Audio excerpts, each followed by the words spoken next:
we are here to stay steady in the midst of the fury of what they call Kamala-mentum. It's all synthetic. It's artificial. But let's recap a very powerful weekend for President Trump. President Trump had a choice this last weekend. Could have continued to just do rallies as he's always done, which is important. It's helpful. Or you can expand the base. You can expand the appeal of the campaign and go after these micro communities that have a lot of voting bloc power. What President Trump demonstrated this last weekend was remarkable versatility. Only President Trump would be able to go to a gathering that we hosted full of believers, pastors, Christian activists, and then just hours later, keynote a Bitcoin conference. And hours after that, go to St. Cloud, Minnesota, and draw major crowds. I'm talking about major crowds. So what does a believer summit, a Bitcoin conference, and a Minnesota rally all have in common? All three groups are desiring to be free. They do not want to live under tyranny any longer. For Christians and for believers at our Believer Summit this last weekend, they do not want to be told by the government that their church is non-essential. They do not want to be told by their government that they have to take a vaccine against their will. They do not want to be told by the government that their pregnancy crisis center has to be shut down, as Kamala Harris would do.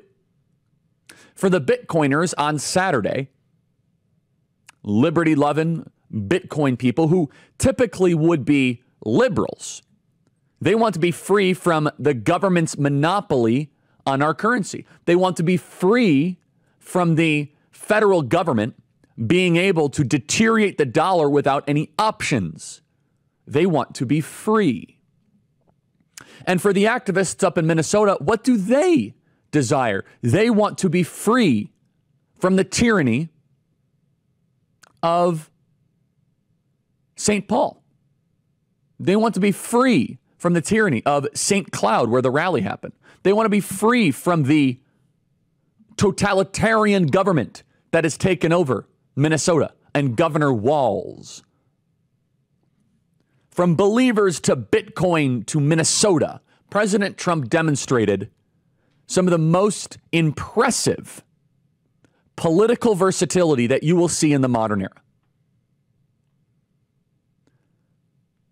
Kamala Harris, on the other side, I don't even know what she did this weekend, probably raising more money from abortion zealots. I want to play some tape here of President Trump's impressive show of force this weekend, on message, putting forward the case against Kamala, the communist.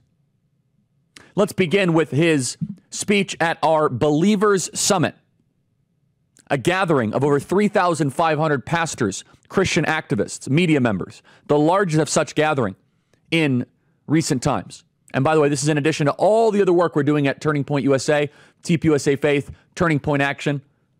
Very, very, very impressed with what the team did this weekend. It was wonderful.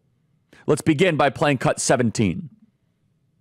With your vote, I will defend religious liberty in all of its forms. I will protect Christians in our schools, in our military, in our government, in our workplaces, in our hospitals, and in our public square. And I will also protect other religions. We want that, right? Other religions. And we will bring our country back together, one nation under God. One nation under God. He continues by saying, we want to thank all of you as being believers in the room. I want to thank you, and tonight by the power of prayer and the grace of Almighty God, appealing to the divine. Let's play cut 15. I just want to say hello to everybody and to Turning Point for the fantastic job that Turning Point does. Thank you very much, Turning Point. This is a great group. This is from corner to corner. This room is packed, and there are a lot of people outside. But I'm thrilled to be back with so many proud, hardworking American patriots who believe in faith and family, God and country. Thank you very much. And we want to thank each and every one of the believers in this room for your prayers and your incredible support. I really did appreciated. Something was working, that we know. Something was working, so I thank you very much. And I stand before you tonight thanks to the power of prayer and the grace of Almighty God. Kamala Harris, by the way, is bragging. She says, breaking, registrations for white dudes for Kamala have now surpassed 75,000. The energy surrounding this campaign is unheard of. Are we allowed to now launch officially white men for Trump? How would the media cover that one? So Kamala Harris can have white dudes for Kamala. Can we now do white men for Trump? You want to play identity politics, Kamala? I'm sure the media would love that one. White men for Trump. Everything that she does is about the melanin content in people's skin. It's not about character. It's not about agency. It's not about skill set or profession or class. She is a race communist. She is a race communist. Play cut 24. It has to be about a goal of saying everybody should end up in the same place. And since we didn't start in the same place, some folks might need more. Equitable distribution.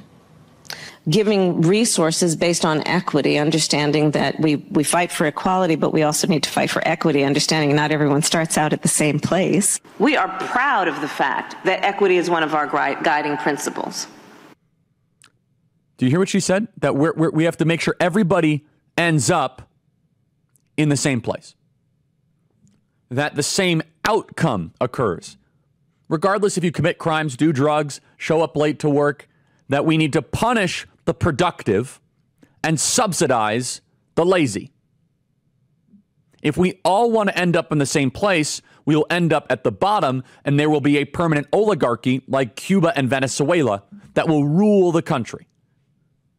It'll be the end of meritocracy as we know it, because as a communist, she does not believe in earned success. She does not believe in what has made this country the greatest nation ever to exist in the history of the world. President Donald Trump put this and many other issues on display. From the Believer Summit that we hosted on Friday, the third time we hosted President Trump this summer, amazing, to the Bitcoin conference. These are people that want to live in a state of liberty, not a state of totalitarian dictatorship. Let's play cut 5, please.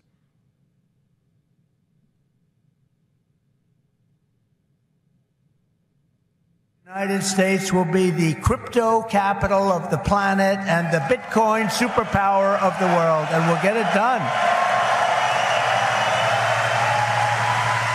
If crypto is going to define the future, I want to be mined, minted, and made in the USA. It's going to be. It's not going to be made anywhere else.